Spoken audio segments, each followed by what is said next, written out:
Hello, this edition of Chronicles coming to you from New York City, more specifically Central Park West, right across from 1 West 72nd Street. Behind me is a building called Dakota that's been here since the 19th century.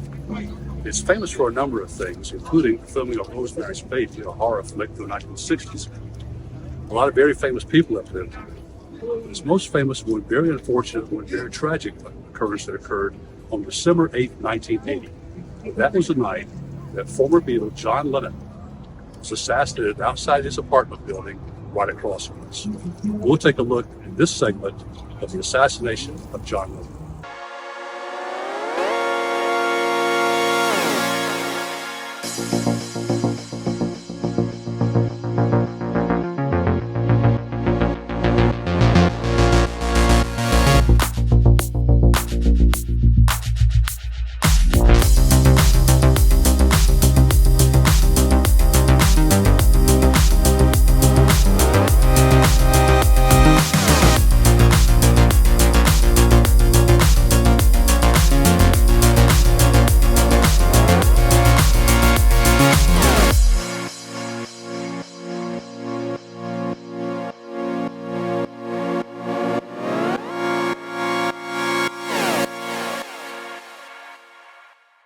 John Lennon's story does not start here in New York City. It starts in Liverpool. That's where he was born in the 1940s. And when in the 1950s, he was exposed to American rock and roll, particularly people like Richard, Chuck Berry, Elvis Presley. John Lennon said once he heard American rock and roll, his life was never the same. And the world was never the same as a result of John Lennon being exposed to rock and roll. He met two mates in Liverpool, Paul McCartney and George Harrison, and later on Ringo Starr. They formed a band called the Beatles. In 1964, they came to the U.S., and America was never the same since then. John Winston Lennon, named after British Prime Minister Winston Churchill, was born October 9, 1940 in Liverpool, England, one of England's principal West Coast port cities and one of its grittiest. Life along the Mersey River in blue-collar Liverpool was not one of luxury for lower middle-class lads like John Lennon. Cheeky humor, a Lennon trademark and key ingredient in the Beatles' music, was a method Liverpudlians used to deal with the city's tough environment. Many Brits, especially Londoners, still look down their noses at Liverpudlians and their Scouse accents. Overcoming this regional prejudice would be a challenge for both John and his fellow Beatles. John's father Alfred deserted the family when John was young, and his mother Julia was too irresponsible to take care of him as well. John was raised by his maternal aunt, Mimi Smith, and her husband, George. His parents' desertion left scars that he sang about in his first solo album, and it imbued a sense of rebelliousness in young John that never went away, but served him well as a rock and roll pioneer. John reconnected with his mother later in his childhood, only to grieve her death when she was struck and killed by an automobile in Liverpool. American rock and roll made its way to England in the mid-1950s, and Liverpool, being a port city, saw the arrival of American records brought to its shores by merchant seamen. American rock and roll took English teens by storm, just as it had done in the United States. Many American rock musicians were popular in England, including Eddie Cochran, Little Richard, Chuck Berry, Buddy Holly, and Carl Perkins. But it was Elvis Presley that made the biggest impact on John Lennon and most other Liverpool teens. John once stated that after standing in line with other rabid Elvis fans to watch one of his movies, he said to himself, "That's a good job." His life course was set. Nothing except being a rock and roll performer would satisfy John Lennon. As a teenager, a friend named Ivan Vaughn introduced John Lennon to fellow Liverpudlian Paul McCartney. McCartney joined Lennon's band, the Quarrymen. John Lennon and Paul McCartney would become the greatest songwriting duo in music history. Paul McCartney, who had also lost his mother as a teenager, introduced Lennon to George Harrison, who became the group's lead guitarist. The Beatles, as Lennon eventually named them, spent the late 1950s and early 1960s honing their musicianship and songwriting. Needing a drummer, they settled on Pete Best, who was handsome and popular with local fans, but was a poor drummer and never fit in well with the other Beatles. The Beatles played throughout northern England and Scotland and spent many weeks and endless hours solidifying their sound in Hamburg's Reeperbahn district in West Germany.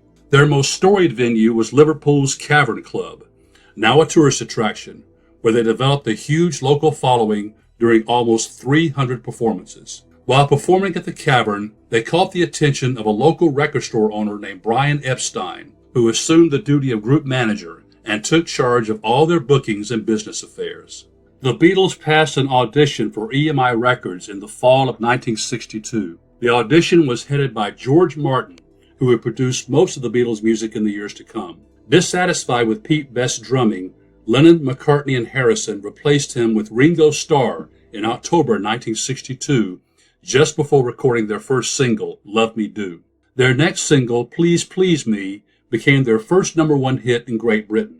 The Beatles became a sensation in Great Britain, Sweden, and Denmark before coming to the United States in February 1964. Shortly after, they had scored their first #1 hit with I Want to Hold Your Hand. Their February 9th appearance on The Ed Sullivan Show drew an estimated 73 million viewers. 40% of the American population watched the English Mop Tops. The Beatles, John Lennon, Paul McCartney, George Harrison, Ringo Starr, were not just the most popular, successful music act in the 1960s.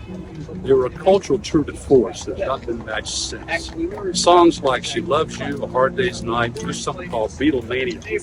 And mania was no kind of exaggeration, because the Beatles were famous not just in the U.S., not just in Europe, but the world over.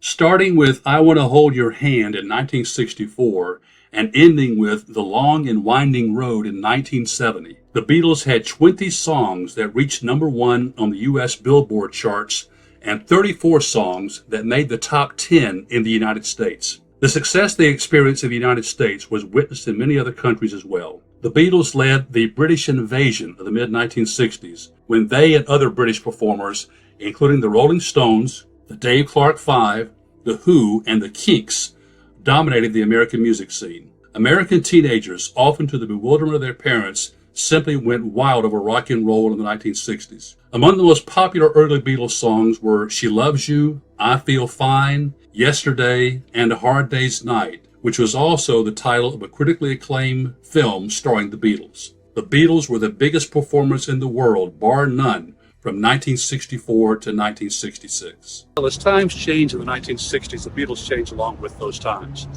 Their music grew less, say, simple love songs, became a bit more serious.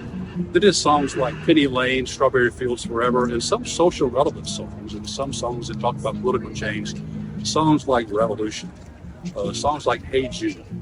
Even though Beatlemania faded somewhat in the 1960s, late 1960s, the Beatles were still a cultural tour de force, and still the most popular music group in the world. Most of the Beatles' early songs were simple love ballads or raucous but innocuous rockers. But in time, their music became more introspective, more sophisticated, and in some cases, centered around serious political, social, and religious issues. Drugs, both marijuana and LSD, began to influence their music as well. They also became the object of controversy. In 1966, John Lennon created an uproar, especially in the American South, when he was quoted in a magazine article saying that the Beatles were more popular than Jesus and that Christianity would go. Lennon maintained that his quotes were taken out of context, but the Beatles' innocent facade was damaged. Although the Beatles received death threats from religious fanatics and the Ku Klux Klan for this statement, no harm came to them in the immediate aftermath of the quote. But Lennon's more popular than Jesus statement would play a role in his assassination 14 years later. By the summer of 1966, the Beatles had grown tired of touring. The quality of their performances were suffering. The screams of the audience made it practically impossible to hear the music anyway. Life on the road had become unbearable, and they grew increasingly concerned about their personal safety, both in the United States and other countries. The fear of assassination was not far from their minds. What turned out to be their last concert performance came on August 29, 1966, at San Francisco's Candlestick Park. They wanted to focus on improving their music by strictly staying in the studio. By 1967, when they had stopped performing live, the Beatles shook their innocent mop-top personas and became immersed in the drug-influenced counterculture of the late 1960s. Sgt. Pepper's Lonely Hearts Club Band, released in May of 1967, became the anthem of what came to be known as the Summer of Love in the United States and Europe. Some of their songs from 1967 forward contain socially relevant references, such as John Lennon's All You Need Is Love, an international peace anthem, References to drug use was sometimes subtle, as with Day Tripper, She Said, and Tomorrow Never Knows, but sometimes they were overt, as in A Day in the Life. Calls for political change were found in songs like Revolution. John Lennon assumed the role of political and social activist, thanks in part to Yoko Ono, a Japanese artist he married in the late 1960s after divorcing his first wife Cynthia and practically abandoning their son Julian. Lennon and Ono engaged in several publicity stunts to draw attention to their pet causes, like world peace and civil rights, including staging bed-ins for peace in Amsterdam and Montreal, and anything to draw attention to themselves and their causes.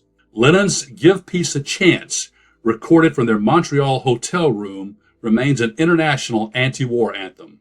The Beatles' last public performance came in January 1969, when they staged an impromptu concert on the roof of Apple headquarters in London. One of the most famous Beatle albums, Abbey Road, was released in September 1969.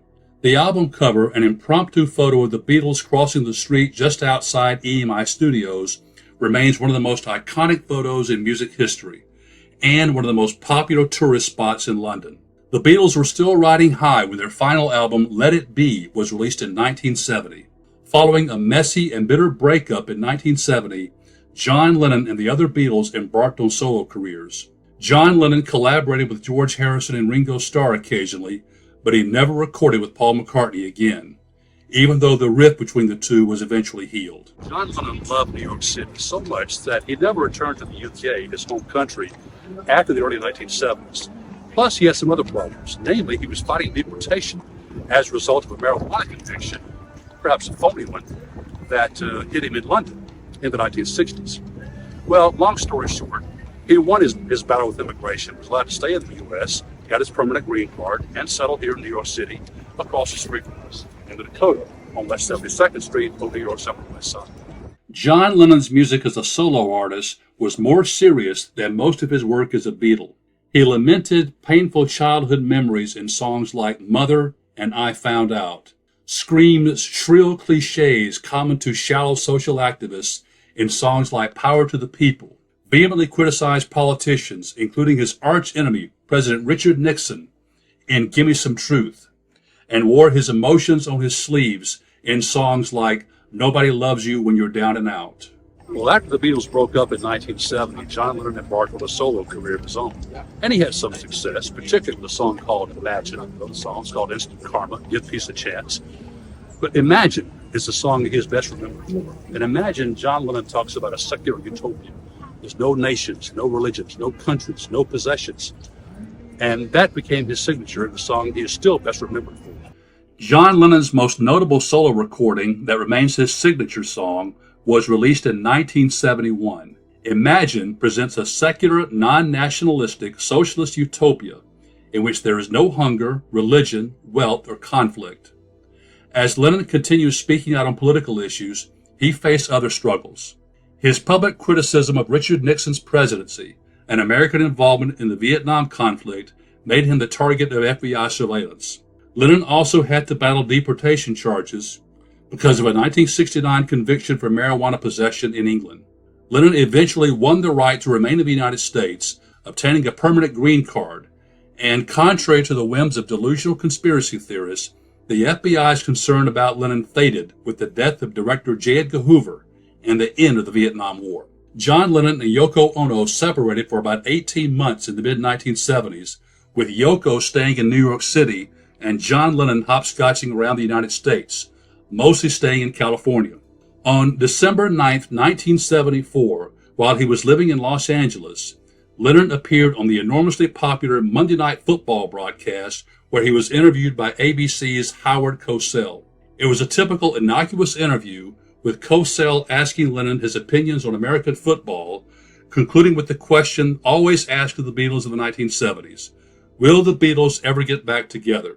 The tragic irony of this interview was that almost precisely 6 years later, on another Monday Night Football broadcast, Howard Cosell would announce John Lennon's death to the world. John Lennon reunited with Yoko Ono and returned to New York City. Their son Sean was born in 1975.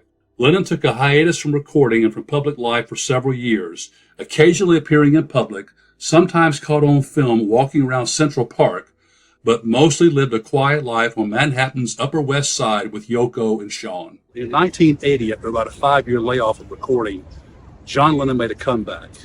He recorded an album called Double Fantasy, which was doing very well in the record charts, telling the world that John Lennon was indeed back. And then tragedy struck. John Lennon, who had wondered about his commercial viability as a solo recording artist, was buoyed by the popularity of the album and its first single, appropriately titled Just Like Starting Over. John Lennon was back in the spotlight and was the happiest he had been in many years. I remember very well where I was on December 8th, 1980, when I heard the news of John Lennon's death. Monday Night Football was very popular in the 1970s, early 1980s. Toward the end of the game between the New England Patriots and Miami Dolphins from Miami, Frank Gifford and Howard Cosell broke into the broadcast and said they had some news they had to share with the viewing public. On Monday, December 8th, 1980, John Lennon and Yoko Ono left Dakota to go to the recording studio to do some work, and were supposed to come back later that night, which they did. But as they were leaving the Dakota to go to the recording studio, they were met outside by several fans and some paparazzi. It's nothing uncommon. Lennon would often stop and sign autographs and have a brief conversation with fans. On this particular night, though, one young man was out there waiting for him with a Lennon album, and he very awkwardly approached John Lennon without saying anything, handed him the album. John Lennon just took the album and signed it and said, "Anything else you need? Okay, cheers, goodbye," or something like that. And off to the recording studio.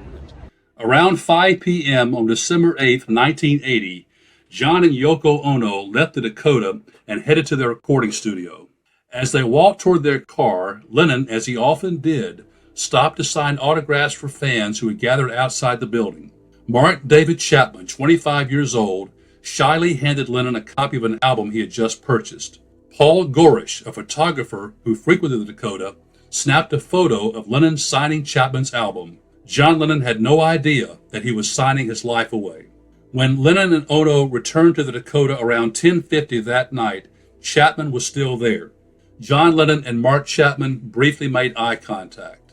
As John and Yoko walked toward their apartment entrance, Chapman calmly stated, "Mr. Lennon," and shot him 4 times. 2 NYPD officers, Peter Cullen and Steve Spiro, were the first to arrive. Other officers arrived. Realizing there was not enough time to wait for an ambulance, 2 officers transported Lennon in their squad car to Roosevelt Hospital. 2 other officers transported Yoko Ono. Although John Lennon was conscious during most of his ride to the hospital, he was pronounced dead shortly after his arrival. A doorman, Jose Perdomo, had wrestled the weapon away from Chapman, who calmly stood by, holding a copy of J.D. Salinger's novel, The Catcher in the Rye. Officers Cullen and Spiro took Chapman into custody. By coincidence, an ABC News reporter happened to be at Roosevelt Hospital when Lennon was brought in and pronounced dead. He got on the phone to his bosses at ABC. This predated the days when most people got their news from the internet, and CNN, the first 24/7 cable news channel, was in its infancy. But ABC wanted to break the story. The only way to do so was to have it announced on Monday Night Football. Howard Cosell began his announcement by saying it was an unspeakable tragedy. And then he announced that John Lennon had been shot twice in the back outside the Dakota apartment building here in New York City and taken to Roosevelt Hospital and declared dead in the light. We very often say that certain news shocks the world, but in this case, it's no exaggeration. The world really was shocked by John Lennon's murder. Who would kill John Lennon and why? Mark David Chapman was born May 10, 1955 in Fort Worth, Texas, and graduated from high school in Decatur, Georgia. You are looking at a photo of President Jimmy Carter collapsing while running a marathon in 1980. The tall, dark-haired Secret Service agent behind President Carter is also a former school teacher. He told me once that he taught social studies at Columbia High School in Decatur, Georgia, and that Chapman was one of his students. He described Chapman as quiet and not a very good student. The agent recalled that Chapman wore a green military fatigue jacket very often, something common among teenagers in the 1970s. Mark David Chapman, the young man who got John Lennon's autograph that December 8th, was like a lot of young men his age. He was a diehard Beatles fan. He took up the guitar, inspired by the Beatles. A lot of people did that as well. But he took things a step further. He married a Japanese woman, as John Lennon had done, and he became obsessed with John Lennon. Like millions of baby boomers, Mark Chapman was a Beatles fan. But Chapman, a prototypical disturbed loner who had never succeeded at anything, developed an obsession with Lennon, even emulating Lennon by marrying a woman of Japanese descent. His admiration for Lennon turned to hatred when he began to see John Lennon as a phony who advocated coexistence and the sharing of wealth while living the life of a reclusive, pampered millionaire. Chapman saw Lennon's signature song, Imagine, as communist propaganda. Chapman, who had undergone a religious conversion of sorts in the months prior to the assassination, was also angry at Lennon's 1966 more popular than Jesus statement. In some of his early solo recordings, John Lennon flatly stated that he did not believe in God and that he only believed in himself and his wife Yoko. Lennon would change his views about God, but his statements about proclaiming atheism were what most music fans remembered. In addition to being obsessed with John Lennon, Mark Chapman was also obsessed by a novel by a writer called J.D. Salinger. The novel is called The Catcher in the Rye. Chapman identified with the novel's main character, Holden Caulfield, a very troubled young man. And the character Holden Caulfield in the novel says something along these lines: anyone who's a phony must die. And Mark David Chapman began to think of John Lennon as a phony, even though he was a big fan of his. He listened to songs like Imagine and so forth, and talked about sharing possessions, things of that nature, living as one. And here was John Lennon living the life of a king, more or less, in this Dakota apartment. John Lennon was not the only person on Mark Chapman's hit list. His targets included Lennon's former bandmate Paul McCartney, Tonight Show host Johnny Carson, actor George C. Scott, singers David Bowie and Todd Rundgren, President Jimmy Carter, and President-elect Ronald Reagan. Chapman wanted to kill someone famous, and Lennon was the easiest target, given that his residency at the Dakota was well known and he freely and openly interacted with the public in New York City. Chapman moved around frequently in the months before he killed John Lennon. His most stable residence was in Hawaii, where he worked off and on, sometimes as a security guard, and lived with his wife Gloria. He had a history of mental problems and had undergone treatment. His work record was spotty, but Chapman had no prior criminal convictions. As is often the case with stalkers, Mark Chapman began stalking John Lennon. Somewhere along the line, his admiration and love for John Lennon turned to envy and hatred. And so he arrived in New York City sometime December 1980 and began stalking John Lennon, hanging around outside the Dakota apartment. Again, nothing unusual. It happened all the time. The doorman was used to seeing people, very often talk with them. John Lennon, Yoko Ono would talk to fans as they came by. So, nothing out of the ordinary.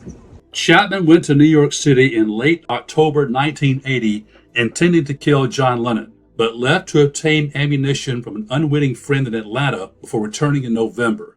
He carried a .38 caliber revolver, a weapon that he had obtained legally. While in New York, Chapman saw the recently released film Ordinary People, the story of a family dealing with the death of their son. Upon watching the movie, Chapman temporarily abandoned his plan to kill John Lennon. He returned to Hawaii and told his wife Gloria that he had been obsessed with killing Lennon, showing her the gun and bullets. Gloria did not inform the police or mental health services. By now an unreasoning, delusional religious fanatic, Chapman later said that the commandment, "Thou shalt not kill," flashed on television at him and was on a wall hanging that his wife put up in their apartment. He made an appointment to see a clinical psychologist, but he did not keep it and flew back to New York on December 6, 1980. At one point, he considered ending his life by jumping from the Statue of Liberty. Between December 6th and December 8th, Chapman encountered two other celebrities in New York City. He approached actor and singer Robert Goulet in an art gallery, with Goulet reluctantly posing for a picture with him. At one point, Chapman accosted singer James Taylor at the 72nd Street subway station. Although Taylor was not in New York to visit Lennon, he knew him well. In fact, James Taylor was the first artist signed by the Beatles' Apple record label in the late 1960s. According to James Taylor, Chapman had sort of pinned him to the wall and was glistening with maniacal sweat and talking some freak speak about what he was going to do and how John was interested and he was going to get in touch with John Lennon. Later, when Lennon was shot, James Taylor, who was on the phone at a nearby hotel, heard the gunshots and told the person he was speaking to, someone has been shot. On the morning of December 8th, Chapman left his room at the Sheraton Hotel, leaving personal items behind that he wanted the police to find. He bought a copy of The Catcher in the Rye, in which he wrote, "This is my statement," signing it Holden Caulfield. He then spent most of the day near the entrance to the Dakota, talking to fans and the doorman. Early in the morning, Chapman was distracted and missed seeing Lennon step out of a taxi and enter the Dakota. Later in the morning, he met Lennon's housekeeper, who was returning from a walk with Lennon's 5-year-old son, Sean. Chapman reached in front of the housekeeper to shake Sean's hand and called him a beautiful boy, quoting Lennon's newly released song, Beautiful Boy. The amateur photographer who took the famous photo of Mark Chapman and John Lennon was Paul Gorish. Chapman said in an interview that he tried to get Gorish to stay, and he asked another loitering Lennon fan to go out with him that night. He suggested that he would not have murdered Lennon that evening if the woman had accepted his invitation or if Gorish had stayed, but he probably would have tried another day. Around 10:50 p.m., Lennon and Ono returned to the Dakota in a limousine. They got out of the vehicle, passed Chapman, and walked toward the archway entrance of the building. From the street behind them, Chapman fired 5 hollow-point bullets from a .38 Special revolver, 4 of which hit Lennon in the back and shoulder. Chapman remained at the scene following the shooting and appeared to be reading The Catcher in the Rye when New York City police officers arrived and arrested him without incident. 3 hours after being taken into custody, Chapman told the police, "I'm sure the big part of me is Holden Caulfield, who is the main person in the book. The small part of me must be the devil." Chapman was formally charged with second-degree murder, which was the most serious murder charge in New York state law at the time for killing a non-law enforcement officer. He confessed to police that he had used hollow-point bullets to ensure Lennon's death. More than a dozen psychologists and psychiatrists interviewed Chapman in the 6 months prior to his trial.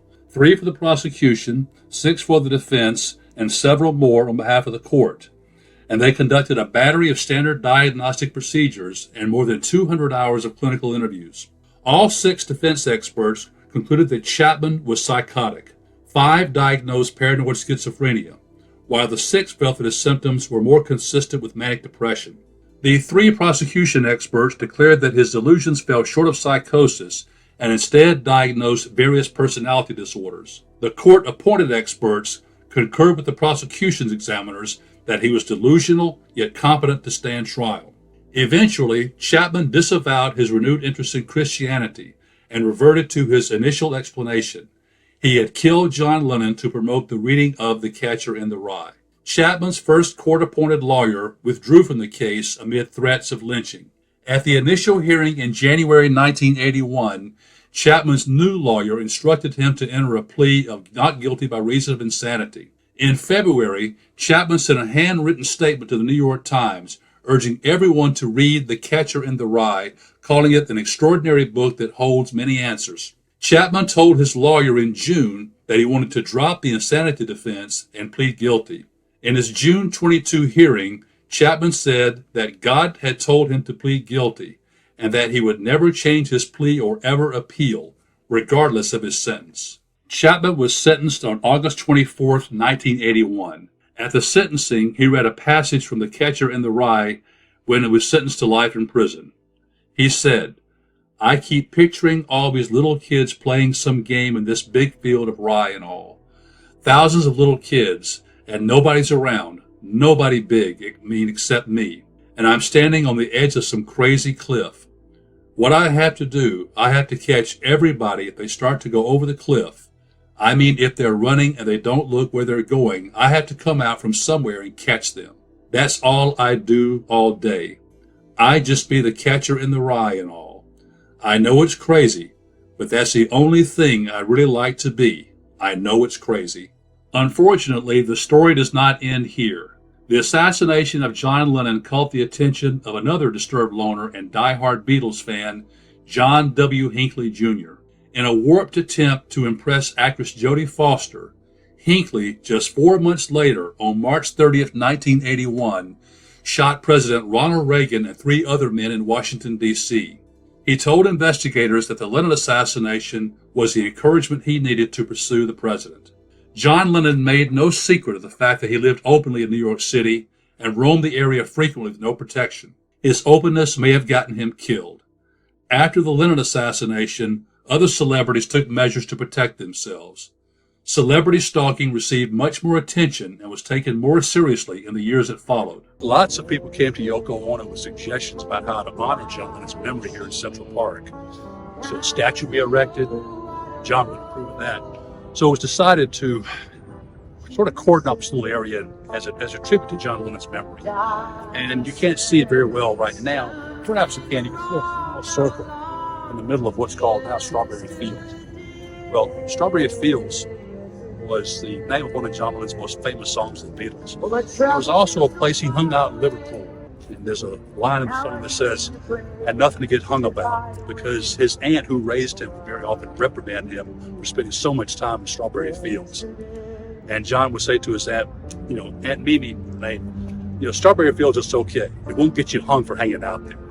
And so Yoko Ono thought, what better way to honor her late husband than by dedicating this area of Central Park to John Lennon. In the next segment, I speak with Keith Chepley, a retired New York City police officer who was on duty at Roosevelt Hospital the night John Lennon was killed. Our interview takes place on the banks of the Tar River in Greenville, North Carolina. And I'm here with Keith Chepley, and Keith is retired from the New York Police Department, and I want to ask Keith some questions that he's never been interviewed before, correct? No. About this event. And so we're going to start off with Keith telling a little bit about his background and where he was and what he was doing on December 8th, 1980. Take it away. Okay, I came out of the department November 7th of 1979, and I got out of the academy probably in April, beginning of May. So when this event happened, I only had like 6 or 7 months on the job. Okay? And we were in southern Manhattan, and we were part of a neighborhood stabilization unit. As a group of a lieutenant, 2 or 3 sergeants, and maybe anywhere from 20 to 30 officers. Now help us with the geography a little bit, because we don't really know Manhattan's Sure. layout. You said you were in southern Manhattan, which Right. is, and the Lennon assassination occurred approximately, not southern Manhattan, but where? Actually, just north of Central Park. Like 70? 59th Street, Central Park. Yeah. So how much of, so, all right, so you're You're talking a large number of city blocks. So when you're talking a city block, you're talking heights. You're probably talking about 2 miles.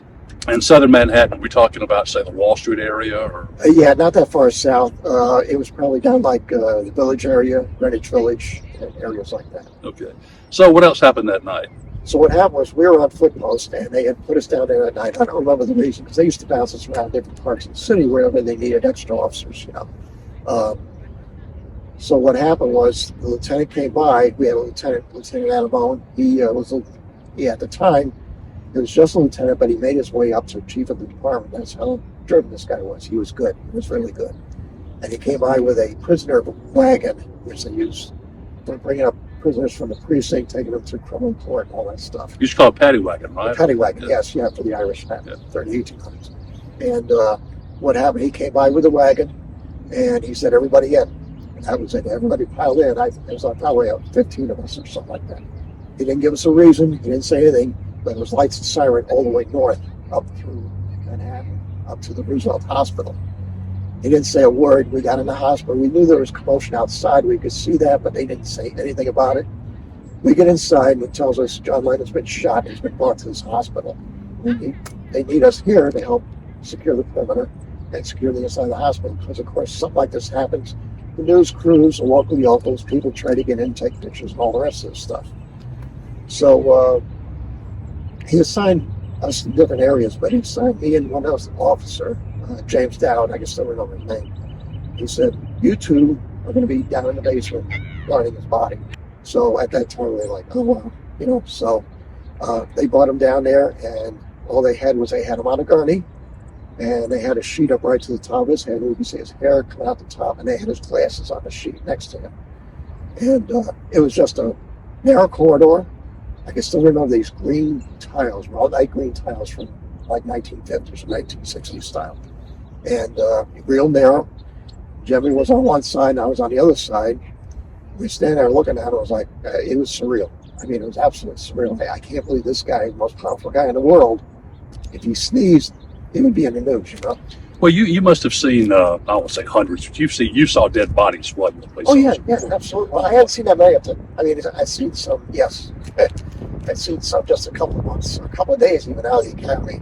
And they had been, maybe 2 or 3 days they passed away and stuff like that. It was gross, yes. You saw bad scenes, but why did this one stand out in your memory? Probably all did. Just the fact that he was so famous. And I couldn't believe he was dead. I mean, they didn't tell us how he died or anything like that. We just knew he was dead. All right, Keith, so now you're watching over John Lennon's body. Right. You're under strict instructions not to take any photos of John Lennon's body. Correct. Somehow, a photo leaked out, and to the morbid people out there who can look it up, I guess they can find it. What happened there? How did the photo get taken? We didn't know it at the time because we were down in the basement guarding him, but what happened apparently was when he was being treated in triage, somebody, I don't know if it was a nurse, doctor, whoever, somebody managed to get a picture of him while he was being treated or while they were trying to keep him alive. And you could tell by the background from the photo that that's where the picture had been taken and not where we were in the basement. So what would happen if an NYPD officer had taken that picture? If an NYPD officer had taken a picture, he would have been trying to immediately. Now, Keith, we're talking about this part of the event that you were not present, but this is part of history, so we know this happened. But John Lennon was shot outside the Dakota, his apartment building. Right. Police officers arrived on the scene. Police officers surmised that if they waited for an ambulance to arrive, he would die. Right. So what do those 2 police officers do? Well, I've done it myself numerous times. What happens sometimes, you just can't wait, especially a gunshot victim. You just put them in the car and you go. And you notify the dispatcher that you're coming into whatever hospital you're local to and all that stuff, that you have a gunshot victim and you're coming in and you want to be met there at the door when you get him to the hospital.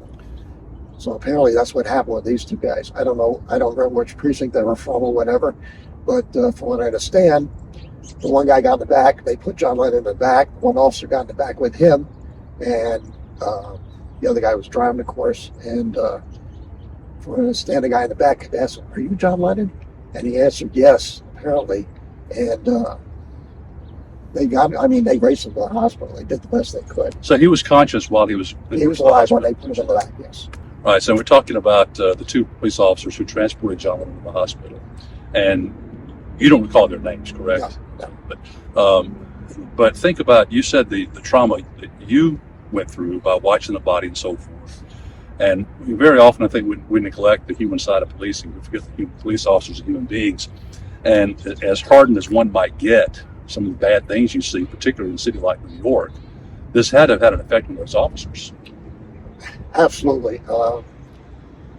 It's bad enough when somebody dies in your arms, basically, or you're transporting them and they don't make it when they get to the hospital because you're doing your best to make sure that they stay alive.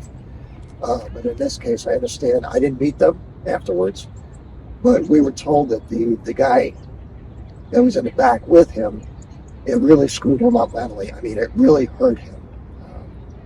Because the guy basically, if he didn't die in his arms, he died shortly after that. So, and it's happened to me a few times. It's just you do the best you can. But like I said, you think about it later. Like even now, I'm talking about 40 years ago, okay?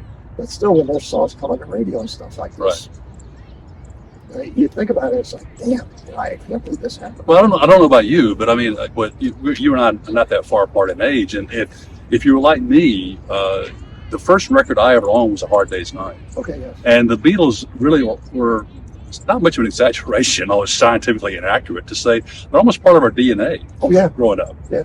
And so I recall, seeing and hearing this news and just, I'd heard, you hear about deaths all the time. Right. So what it must have been like for those officers and for people like yourself, protecting those officers in the car with them, must have been incredible. It was, because I can remember standing there. We were down there probably about an hour before the morgue picked him up, okay? Because what happened was the morgue attendants came in. They took him into one of the little rooms there off the corridor. They bagged him up. They took him back out, and then they loaded him in the back of the van. Because this van just went around from hospital to hospital, picking up people who passed away, okay? So, my wife and I will sit there and we'll watch the movie Hard Day's Night or Help, which we have. And I sit there and watch the movies, and I look at how happy he was and this, that, and the other thing. And You weren't as directly involved in this as some of the other people involved, like the officer in the back seat we're talking about. It must have affected you in some way. So, I mean, like me, you grew up listening to the Beatles, and now you watch them on TV, you hear them on the radio. What are your thoughts when you see or hear something like that? it's bittersweet. It really is, because I enjoyed his music so much, and the fact that he's gone is, and for a useless reason. I mean, the idiot that shot him. The fact that they would even think of letting him out is just unbelievable to me. I've thought of writing Yoko. I didn't know if it opened old wounds. You know, I know that she wouldn't respond personally, because I know she has a woman that has all her correspondence, whatever. But I was thinking of writing her and telling her how just standing there next to her husband affected me, and it made me feel. I mean, when you come out of the police academy, you're all gung-ho, full fire. You have all this power and all the rest of this. And then I was standing there looking at John. I was thinking, here's this man that had the most power in the world that did him no good whatsoever. Right. I mean, it really hurts. I mean, one day I will write her, but like I said, I'm not sure about her reading my mail. I mean, it calmed me down. Let's put it this way. It made me feel, yes, you have this power as a police officer. However, when you look at the grand scheme of things, anything can happen to anybody at any time, and there's just no getting used to it sometimes. Because I can still remember Jimmy standing there, and he asked me if I wanted to lift the sheet to look at him. I was like, no, absolutely not. I said, I don't. I mean, I still not have nightmares about it, but I still have dreams about it. Okay, I imagine if I lifted the sheet and seen his face, I don't know what that would have done. I mean, that would have really made things worse. Well, it's bad enough that you have that memory of him laying on the gurney like that, instead of remembering the way he lived as opposed to the way he died. Right. I'd submit to you, I don't think that Yoko is ever far from her mind. I don't know that writing a letter to her would bring up memories, because they're kind of at the forefront of memory all the time. Sure. But I understand the reluctance on your part too. Plus, I'm not sure that her health allows for a. I know she's up there. I think she's near 90 or something. Right. She's now over 90 years old. Is she? Okay. Well, Keith, this has been one of the most studied and reported upon murders in the world history, at least in the past 100 years or so. And before we did this interview, I was just Googling. I ran across a book that's just come out. I'm not sure when it came out. Okay. It maintains that, and it's hard to say this with a straight face, but that Mark David Chapman was under the influence of some kind of brainwashing scheme, all of the Manchurian Candidate, the same kind of theories we heard with the Robert Kennedy assassination. Any thought? I know you didn't investigate the case yourself. Any thoughts on that? Sorry. We shouldn't laugh. I don't think that's possible. Okay, this was just a guy that was looking for publicity or looking to make his name known to the world. Well, I said again before we turned the cameras on, I said that in every say high school, there are cliques of people. They're jocks, they're nerds, they're goths, they're cheerleaders, what have you, and they're the smart ones, the dumb ones. But even the people who don't fit in very well find somewhere to fit in. Okay, but what do you do with the people who can't fit in with the people who don't fit in? And you characterize that as the 1%. Of the 1% of the 1%. And those are the ones who make a difference. Yeah. He made himself a name that night, but that's it. I mean, as far as being conspiracy, I don't think so. Highly unlikely. No, I'd say 99.999%. No, absolutely not. All right, we want to thank Keith Shepard for taking the time to talk with us here, and did this of his own accord, and having to relive an unpleasant memory for sure, but maybe contributing some knowledge that we didn't know before this interview. So thanks, Keith. Take care. Thank you very much. Well, as I say, all good things must come to an end. And the Beatles broke up in 1970 and went their separate ways. After being the most popular music group in the world for 5 or 6 years, their relatives didn't die by any stretch after they broke up. In fact, in 2023, 53 years after they released their last song, they hit #1 again with a song called Now and Then, recorded from some tapes that John Lennon had left and that Paul McCartney used, along with some AI to enhance, and they hit #1 yet again. The assassination of John Lennon ended the life of one of the most gifted musicians of the 20th century, but his legacy lives on. As of 2023, the Beatles were the best-selling music artist of all time, 53 years after they released their last record. Now and Then, part of which was recorded by Lennon, was nominated for a Grammy Award and was a commercial success. Well, I hope you enjoyed this edition of Crime Chronicles. As we delve into the darker side of human nature, we invite you to join us on our journey by liking and subscribing to our YouTube channel. Your support helps make possible our inquiry into the sometimes unsettling but always fascinating phenomenon known as crime and justice. So hit that like and subscribe button right now and don't miss future episodes. Till then, Mark Jones, hoping you will join our Crime Chronicles community. And thanks for tuning in.